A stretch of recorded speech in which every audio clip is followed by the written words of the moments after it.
And welcome to another episode of On the Record. I'm your host, Michael Stalk. In studio today we have Clinton Phillips and Kahsennahawe Sky Deer, two new council chiefs. We also asked Carl Horn, but this week he won't be able to come on, so in the near future we're going to have him come on and introduce himself more to the community and discuss being a new chief in council, as well as some of the other issues that community members would like to know. So Clinton, we had you on during the first election, and unfortunately you missed out on some votes and you didn't get in. How did you feel when it was only a few that you didn't get in right away? Right, I think it was by 12, I believe. It was a hard day. It was a rough day. It was difficult to be a part of the process all day, standing there and greeting Kahnawake, and at the end of the day, when the announcement was read, who was in and who didn't make the cut, it was kind of hard to walk away with a smile and shaking hands and all this stuff and knowing you didn't, you were unsuccessful.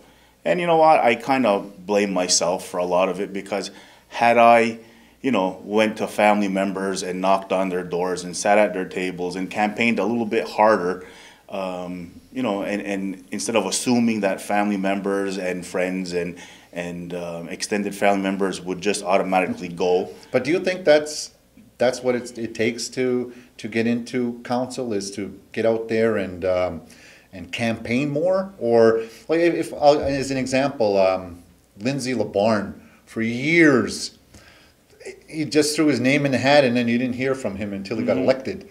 So it's one way or the other. But well, I mean, politics is politics. Yeah. And sometimes campaigning, pushes you over the edge. Sometimes having a huge family pushes you over the edge. That's for sure. Sometimes where you work has a lot to do with it. And that's the nature of the beast. And if everybody voted for you who said that they were going to, you would have got in right away, right? With exactly. Most votes.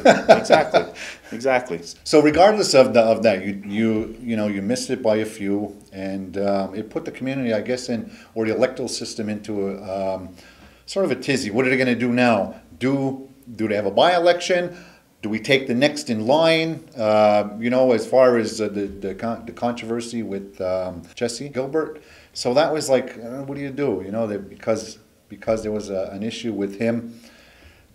Did you feel that maybe they should have just bumped the next person up, even though whether it was you or not, opposed to going through another by-election? No, not necessarily. No, I don't believe in that. A by-election is a whole different. It's a whole different animal. Yeah, it's another election on its own. Exactly, and it brings a whole new different scenario on everything, a whole different spin. I mean, you're voting for one person out of 5, 4, 10, 12. It's just a whole different ball game. Yeah, and you got in by how many? 130. 136. 136. Out of there was 700 and something people. And I didn't catch that right away. I asked my wife. I said, how many people actually voted? She was like 700 something. Yeah, it was actually, I believe, more than half of who voted in the general election in July. And it was for one seat. For one seat. Yeah. So that makes it strange when you get into a situation that you have all those people going in and voting only for one person, and how do you make that judgment and determination? But then, knowing that you're going into that process again, did you go and lobby more at that time? Well, I was very unsure if I was going to indeed run. I had told my family and close friends that no, I wasn't going to run. That I had ran in the general election. I lost. Period.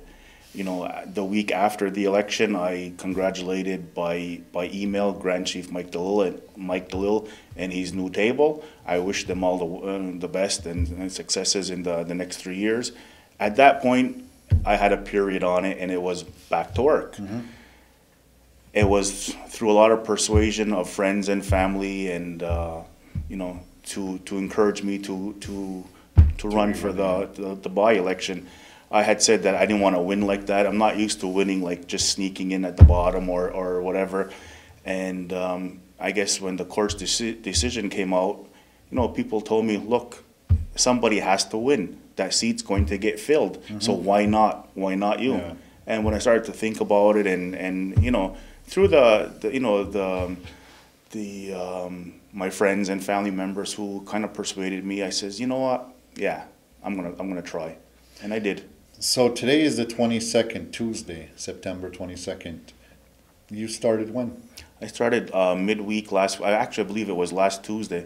So it's been like a week as of today that I've been in council. How is it going in, not only as being a new chief, but going in now after, you know, there's already 11 people already sitting at the table, and you're the new guy sneaking in instead of coming in all together, and the dynamics, however it breaks down, will be there, and then you're coming in. It must be a little bit it must be intimidating to do that. Number one, to get in as council chief, but number two, to walk in the middle, or not in the middle, but you know, you understand what I mean. Yeah. Well, everybody's been very supportive. I'm doing a lot of reading to try to catch up, at least up to you know, the two newer council members, Carl and Gus.